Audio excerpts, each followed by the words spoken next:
All right. So I was saying that Grail was actually before in 2006 to 12 that I worked for was actually trying to get into analytics, although it was not that easy to get into that space because clients like largely wanted to have very specific answers to their problems. It was more of cozy consulting work that we were doing. Fractal, however, from 13 to 19 that I worked with them, were going through, they were already in analytics, were pitching very, very aggressively to CPG firms, which was the first, CPG and insurance were the first ones to consume analytics actually on large scale. And that's something that in that period, actually 14 onwards, Fractal was projecting itself into the AI space quite aggressively, not just an analytics firm, but get into AI and do a lot of work there. So we actually saw the transition from a typical analytics consulting work to deep data sciences and big data engineering and deep technology work that we were transitioning into.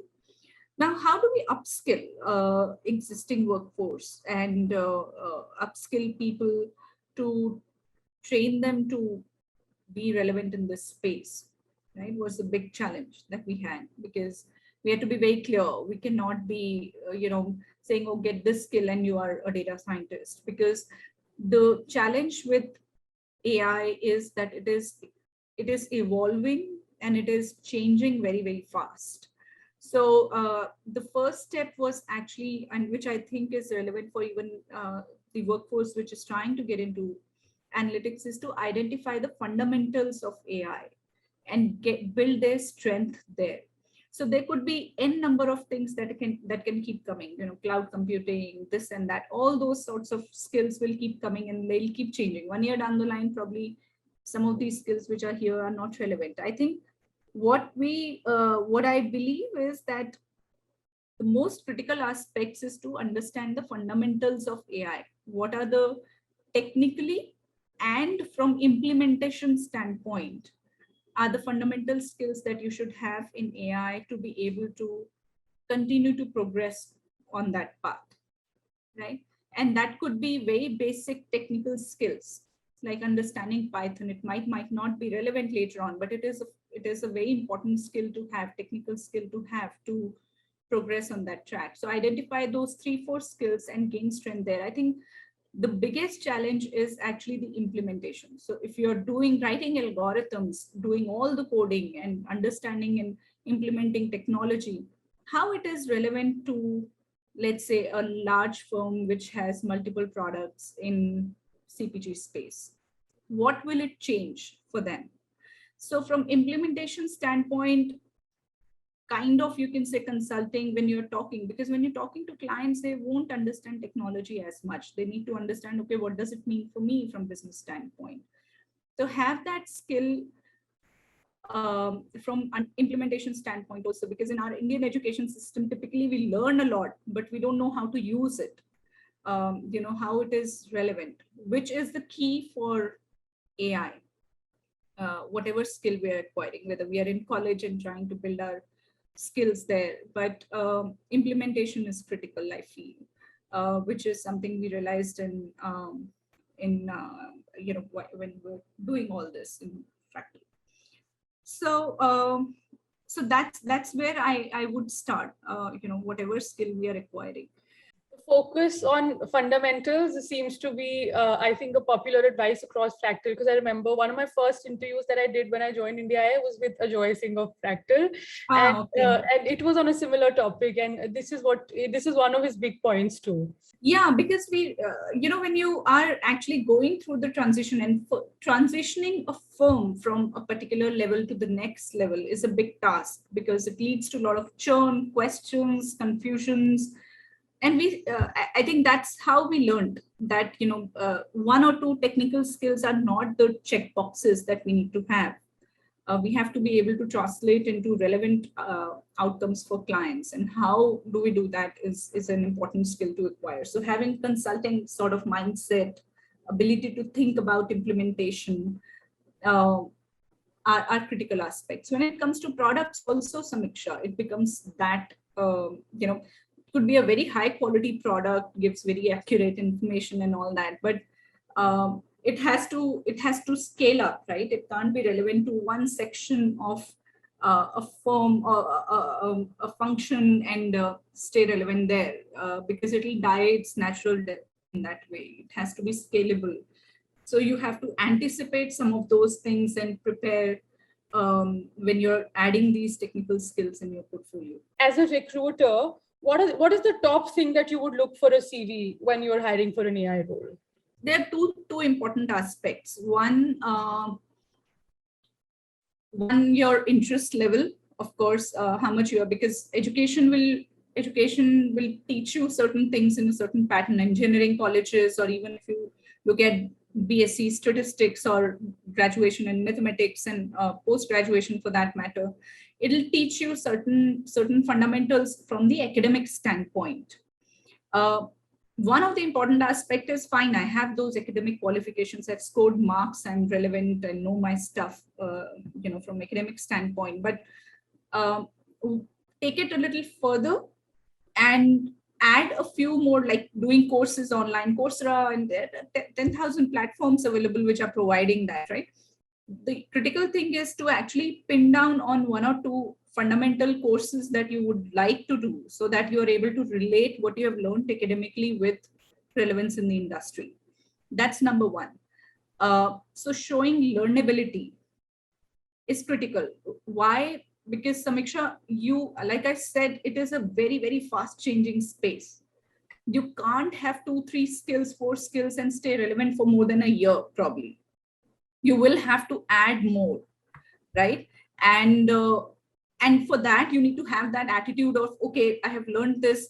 See, who talks about SPSS, for example, right now? Nobody does. SPSS was the most important tool if you want to do any sort of statistical or mathematical analysis just a while back, and it's nowhere in the system now. It is SAS and I'm sure SAS 5 years down the line, nobody will. So you have to kind of, getting my point, the learnability is a critical aspect. So how do you show learnability? By going beyond your academic qualification and doing some courses which are relevant. Maybe pick up subjects which are more futuristic from AI standpoint in your college if they offer, or if not, then go out and explore. Right? That's one. The second is, again, comes to implementation. Fine, you've learned, you've added those skills. Which industry would actually consume this kind of AI skill that you have? Which kind of industries will it be relevant for? And then when you're thinking about hunting for a job after that, you actually go backwards. You see which kind of, if this is relevant, for example, for insurance industry quite a lot, what kind of companies actually cater to insurance clients? Or for that matter, why not insurance company itself, the client itself? So be able to kind of navigate that way will be critical. So learnability and ability to see the implementation are the two critical things that a fresher needs to have to be able to kind of progress on that track. Learnability, then, if I think of it as a sort of a soft skill to have, I'm going to have more questions on skills later. But before that, like, how important is it to have a degree at all if somebody wants to get into AI? In today's world, is it enough for them to be able to, demonstrate their ability through online degrees? As you said, there are so many of them. Is that enough, or have we not reached a point where we can start overlooking degrees? So number one, Samiksha, learnability is not a soft skill. You have to show it by actually adding those skills in your portfolio. Right. So if I have studied in engineering colleges, in let's say an REC or really good quality REC, and I've learned academic and I have learnability, well, my marks just say that I needed a degree and I needed a first class degree and I scored marks.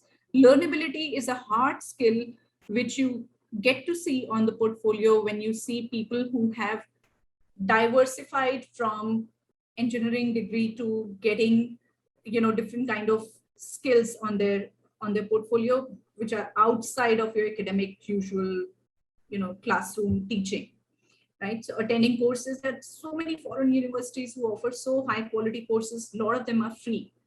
So how much of effort are you putting in to actually get that on your portfolio is a hard thing that you should be able to actually show with data. when you're saying, I believe in learnability and I've added this, right? The second thing is that how much degree is important? It's actually a very good question because um, as a country, I believe we are very strong on where did you go to study. And that's not limited to engineering or, statistics or those kind of degrees. Even before that, we still worry about how much did you score in 12th or 10th. And I personally think it will take time. So a very, very obvious example is when you see campuses, all these colleges, IITs or other, or even MBA, the criteria most of the companies put is what is your CG, what is the marks, what are the marks that you have gotten, why did it dip in second year, why did it. So I think it is a little probably a little far away from that space where we say, okay, you have that skill, I don't care if you go to study or study at all or not. It will take time. It won't be easy for for organizations to completely change their mindset and say, okay, let's open it for all. Let's say you study till class 12th, didn't do graduation, but you acquired skills. I am not sure how many companies will consider that, because most of them will have, okay, you should be a graduate, and a lot of companies, to double down on it, will have a marks, minimum marks you should have scored as the entry criteria. Do you, however, think that we have at least set out on the path? I remember the president of Infosys, I think it's Mr. Ravi, he had said last year, and I'd read that in an NYT story, he said that I don't care about degrees anymore, I'm only worried about skills. And then we also have an Elon Musk who constantly says that my company will never ask for degrees.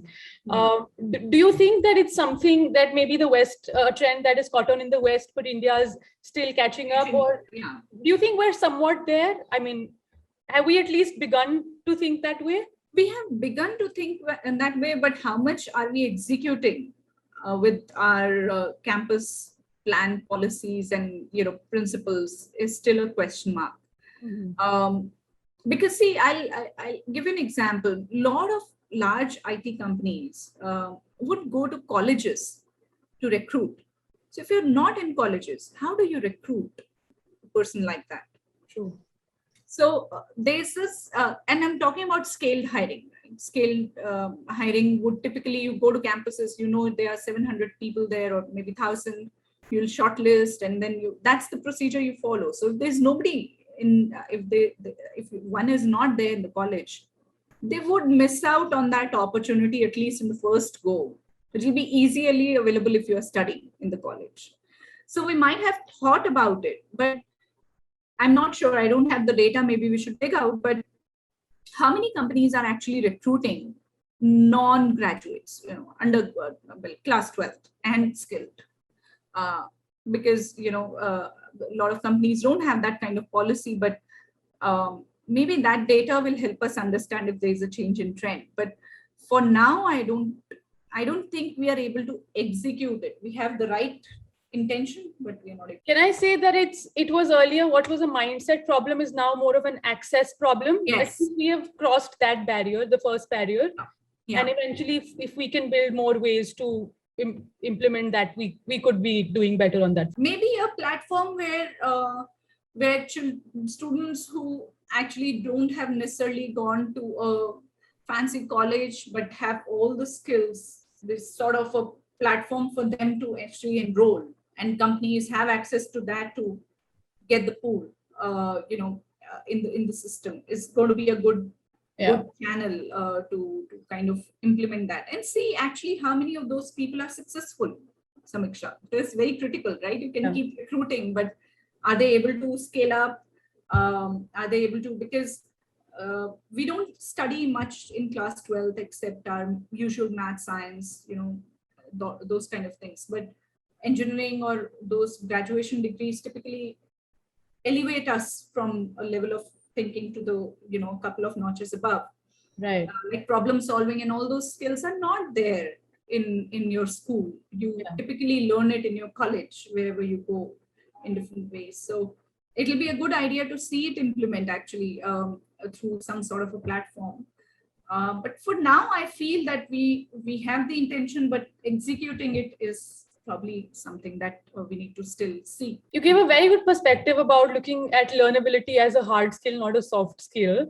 So to build on that, what are some of the things that these students can do when they are still at college? Are there enough internship opportunities, for example, available in the industry? And if not, what are some of the other, apart from doing online courses, what else can they do to demonstrate learnability in real terms, and which translates, into something believable? I think internship is certainly one outcome that you see. For somebody who is recruiting, they would like to know, okay, what did you do besides studying in college, and scoring marks? Internship is one of the ways in which you get to see, okay, did you actually pursue the interest, that you had?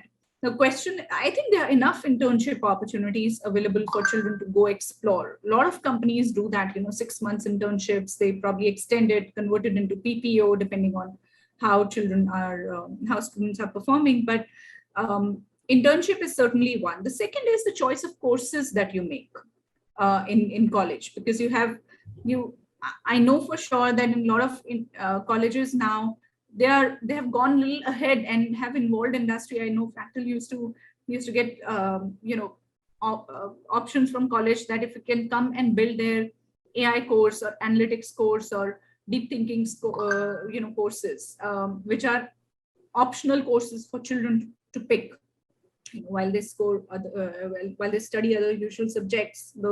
These are additional courses that children can opt for, right? So that option, if you pick up, shows that, at least shows the intention of learning something. If you are able to translate into an internship in that space, excellent. I think that adds to your portfolio. Having additional courses online, like I said, is the third thing that one can do, going beyond college and doing it. The other thing is, there are a lot of universities, maybe not in India, outside India, who actually employ students to do remote sort of, not internship, but like continuously getting involved in some way, right? So you get like short-term projects where you don't travel, go to the company and do really that kind of work, but purely, outcome based. Maybe they pay, they don't, it doesn't matter, but you get the opportunity to actually do short-term projects, while you are studying, while you're doing your course. You get like 6 months, okay, can you deliver these 2-3 outcomes? Those are additional opportunities that one can continue to get. How much of that you have gone ahead and explored? I've heard from some students that they have done some sort of like research partnerships, which is what you're talking about. I think these are 4 things that I would say are good ways to push your skill on learnability per se. If you're able to even do 2, I think you have a better chance. Delving deeper in the topic of skills now, we know that learnability is a hard skill. Problem solving, as you said, is a soft skill. Now, what are some of the other soft skills that you think are very, very relevant and which are probably not being taught as such in college, but which are very essential for these people to pick up so that they can come and thrive in the industry? See, one of the very critical skills that it's not communication, Samiksha. It is your ability to translate the technical aspects of what you have learned into sort of business, be able to relate it. I mean, it's kind of consulting, you can say. I mean, for example, if I've built an excellent product, error-free, and, can really predict, let's say, whatever, hiring, over next 5 years, right?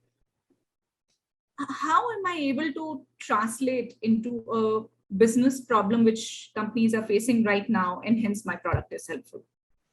Your ability to actually relate your thinking, technical skills into business and real-time business problems, and convince, your ability to talk and explain it in a very, very simple language, is one of the very critical skills that I think is not really taught in in most of the colleges.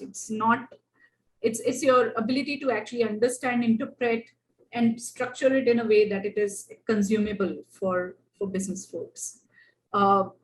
That's one very important So skill. going away from purely the theoretical and coming closer to the practical, to the more ground level aspects of how this would benefit someone in a real world setting. Yes, that, and your ability to actually talk about it. Yeah. Market it, maybe marketing. Are we talking about, like, I don't know, is it to be able to market an idea? Is that what? To be able to market an idea, or you should be able to, the thoughtfulness in your communication, basically the ability to structure your thoughts in a way that that can be understood by business, is relatable. It is relatable, but aap bata nahi pa rahe ho, I think why you said that it's not communication, because communication is often misunderstood as just the ability to, speak or talk in English. Good English. That is not communication. Yeah, I have a lot of thoughts in my mind, but I don't know how to make it understandable. There seems to be a disproportional focus on this aspect, but I think you're right. It ignores the basic function of communication, is to be able to communicate a thought effectively. Yeah, your ability to actually communicate, structure it so that it gets understood, and things like those. We underestimate that skill, because a lot of people who know a lot of stuff are not able to really say, okay, this is what I was thinking. And it's not an easy skill. You develop on it, and the more you develop on it, the better you become in terms of crystallizing, right? We like listening to people who are clearer in their thought process, right? And that's a very important skill to have, I think, which is soft skill. Problem solving, I'll again categorize as a very, very hard skill, because problem solving is not about, okay, I have this problem, you solve it. Problem solving is essentially, you have a business problem, you have to think about how to break it down. Where should technical aspects come, and how should it, because problem solving is a real training that we used to, we've been doing even during research times, that it's critical for you to understand, okay, where is the problem coming from, break it down, where are the technical challenges, where are the business challenges, how do we match the two and be able to kind of solve this for the client. Right. Not focus just on data or analytics or algorithms, but translate it for clients. What is it that they are trying to solve, right? So break it down, and there are a lot of tools on problem solving that are very easily available. It actually challenges your thought process also. It trains your mind to think about things in a certain, structured way. So that's what I would say. On the softer side, I feel if you have the hard skills, you are able to kind of effectively communicate and crystallize for people so that they can easily consume it. Is a skill that people need to add in their portfolio. What do you think is the scope for people from non-computer science backgrounds or even non-STEM backgrounds to break into AI? And the second part is, what is the scope for someone who's a mid-career professional to sort of pivot to AI by developing some adjacent skills? So these are two parts to one question. See, if you're not from STEM background, I don't think it will matter unless you have the orientation to learn those skills. Right? STEM background makes it easy for you to add technical skills. So if you've been a science background, you understand some basic, concepts, algorithm, flow charts, and you do it even in schools, and if you go to college, you probably do it at a much more advanced level, but it just trains your mind in a certain way to think. I can imagine, let's say for an English background or literature background, a student will be more focused on some of the language related aspects, which a STEM background people will probably ignore and wouldn't have. But it doesn't mean your career stalls if you picked up, a certain stream. The good thing about, at least that is personally, I think is extremely relevant now, is it doesn't matter what background if you have the skills. education degree and all that remains a critical input, but which degree probably is becoming less and less relevant because of these online platforms that are available. Right. So and the opportunities to, at least that way, I feel companies are a little more open. Okay. The industry is a little more open to accept people that, it is not an inherent assumption that if you're a computer science background, you will know much more. Right. Versus, let's say, a civil background. Right. Or I think that trend has been going on for a long time, because how many people who have civil background are actually in infrastructure industry? Yeah. Hardly. So that probably has set the ground for organizations to be a little more accepting to different kind of backgrounds, even for that matter, let's say physics, or you've studied all of that. It doesn't matter. But yeah, I mean, I think from the individual standpoint, it will be a lot. Probably I have to put in 3-4 times more effort to add that skill in my portfolio. As long as I have it, it shouldn't matter. Probably it shows more learnability, that even with that, I so desperately wanted to get into this, that I have picked up those skills even then with a very different background. So that shouldn't be a challenge, considering the opportunities that are available right now. You're probably right. And I think I have experienced that, because I think the industry definitely is more open, because like when I came into AI a year and a half back, everybody, like my seniors at NASSCOM, the one thing that they said, we hire you because you're not from AI, but you showed the willingness to learn it. So that you could combine it with your writing and still work in the field. But like, why I asked this is because like one of the latest queries that I had 2 days back is from a student who said that I am not able to get into a postgraduate degree in AI because they're all asking for a similar degree at the undergrad level. So I assume I still have to dig into it and reply to him, but I assume that while the industry, the academic world might still be a little bit closed, at least the industry is becoming open on that. Yeah, that's exactly my point, Samiksha. It's not a 1-year transition. Yeah. You have to give time to both the industry, the the community to actually start taking little more liberal decisions, because it has to be data backed again. It has to be proven that people who have not necessarily gone to a college have equal amount of, how many of those kind of people exist, we don't know. Maybe data will show over a period of time, once companies actually open up and start doing recruiting these kind of people and see how they perform, how they pick up and all that. So academic industry in general takes a lot more time to progress. They have their set ways, and so I mean, we will continue to have that challenge, that you wouldn't get a degree, a master's in computer science, if you've done graduation in computer science. Yeah. Or, something of that sort. So if you can't be a science botany graduate and get into a master's in probably, AI. Right. So I think that kind of change, we should assume, will take some time. But the industry starts employing people, which I think is happening with a lot more openness. I think it will eventually come, but it'll take time. It'll take its own sweet time. Some of my top answers to queries like these, especially from people from non-STEM backgrounds, has been, I've always told them that, I think a lot of AI teams are now mandatorily hiring like an AI ethics person, or, an NLP team or a conversational AI company would have space for people from linguistics, etc. So these are some of the roles that I have constantly been recommending to them. Yeah. Is there anything you'd like to add to the list so that I can give like a richer advice through this story? One of the things that, it's a very offhand thing, maybe you should check the website. There was this company which is into behavioral sciences.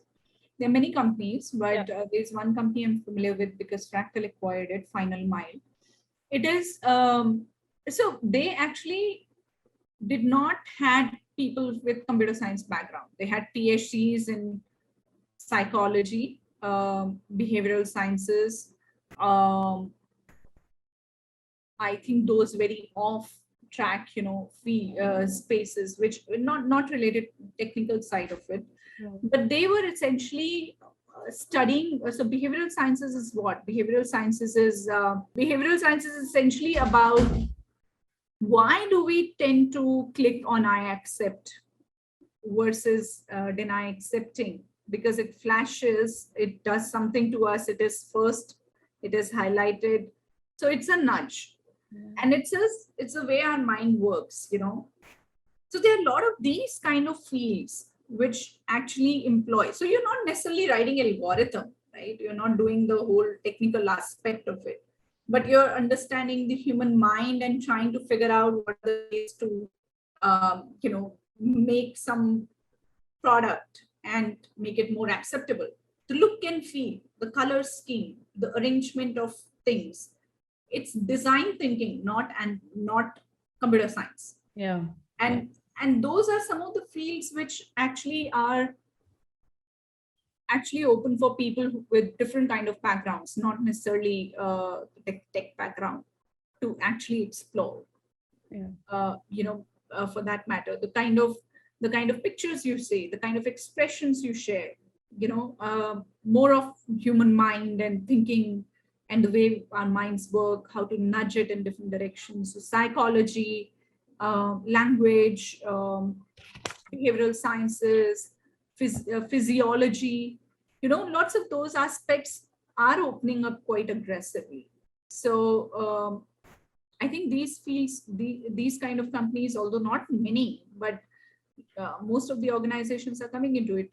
Design thinking is becoming one of the biggest spaces to explore for people. We keep seeing all of these surveys from McKinsey and even other organizations which constantly tell us that even though there's going to be a lot of job displacement because of AI, thankfully the job creation is going to be greater than the number of jobs displayed. Yeah. So coming back to my question about how could people who are at middle stages in their career can shift to AI so that they can evade disruption, what is the best way for them to pivot according to you? I think upskilling is obvious. You have to upskill. I do believe that Samiksha, one shouldn't go with the herd and say, okay, let me quickly add this one or two skill and live with it. I would again go back to the fundamentals, build on that. If it is just about staying relevant or genuine interest, whatever it is of the two, you want to be relevant for next 10 years, 15 years, you have to go back to fundamentals and start from there. Rather than saying, okay, fine, I'll pick up this one or two technical skills, it will remain. Like I said, those technical skills will be relevant today, 6 months down the line, they'll not be. Right. So then what do you do? Yeah. So go back to the fundamentals, start from there and build on it. Pick up a line which is of interest, like NLP. Language processing, natural language processing is something which is very, very upcoming. It has been going on for the last 2-3 years, especially, if that is the area that interests you, go there. Behavioral sciences interest you, go there. But make sure your fundamentals are in place. Thank you so much, Gauri. That brings me to the end of my questions that I have. And I think this was the perfect interview to begin with, to build up on a series of career advice for AI. So thank you so much.